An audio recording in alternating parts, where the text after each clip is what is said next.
বিশ্ব এখন এক অস্থির সময় পার করছে। কিয়েভের রাস্তা থেকে পিয়ংইয়ংয়ের পারমাণবিক গবেষণাগার, সবখানেই এখন যুদ্ধের দামামা বাজছে। জেলেনস্কির এক চাঞ্চল্যকর খোলা চিঠি, পুতিনের রহস্যময় নীরবতা, আর শি জিনপিংয়ের দীর্ঘ 7 বছর পর উত্তর কোরিয়া সফর। আজকের এই বিশেষ বিশ্লেষণে আমরা কেবল খবর নয়, খবরের পেছনের খবরটা দেখব। বিশ্ব কি আসলেই কোনো বড় বিস্ফোরণের দিকে এগিয়ে যাচ্ছে?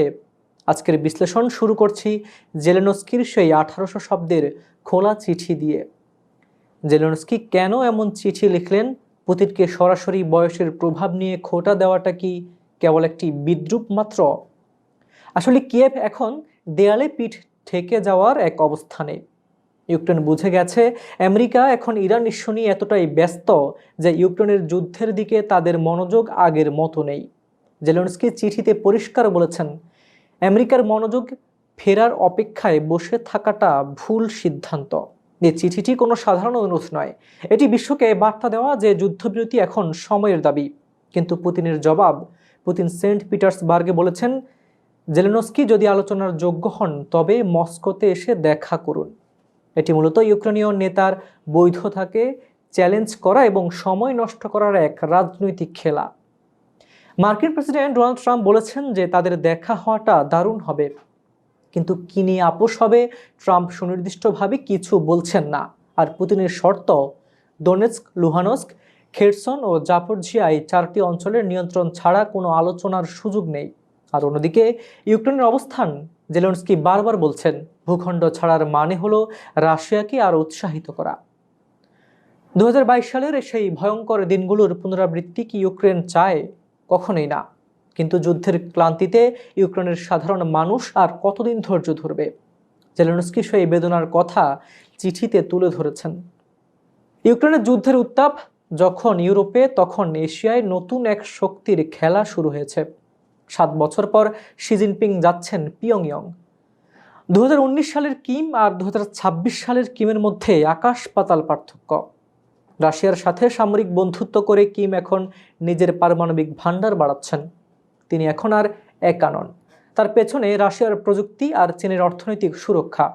শি জিনপিংয়ের এই সফরের প্রধান উদ্দেশ্য কি শুধু পর্যটন আর ব্যবসা, নাকি সফর আসলে বিশ্বকে দেখানো যে এশিয়ায় আমেরিকার প্রভাব এখন নড়বড়ে অবস্থায় রয়েছে?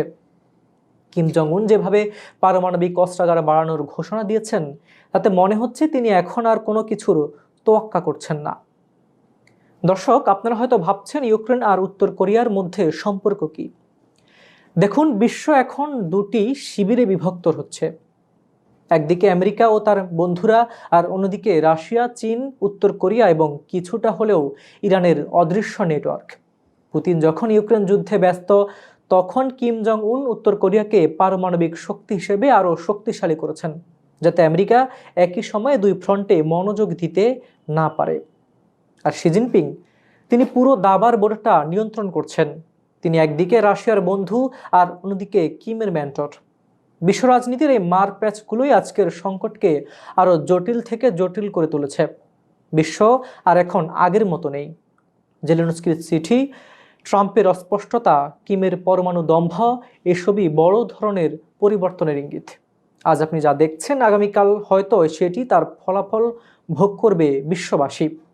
আপনার কি মনে হয় শান্তি কি আলোচনার টেবিলে আসবে, নাকি যুদ্ধের মাঠেই এর শেষ হবে? আপনাদের মতামত নিচে কমেন্ট করে জানান। সুপ্রিয় দর্শক, অনুষ্ঠানটি আপনারা পৃথিবীর কোন প্রান্ত থেকে দেখছেন অবশ্যই কমেন্ট করুন।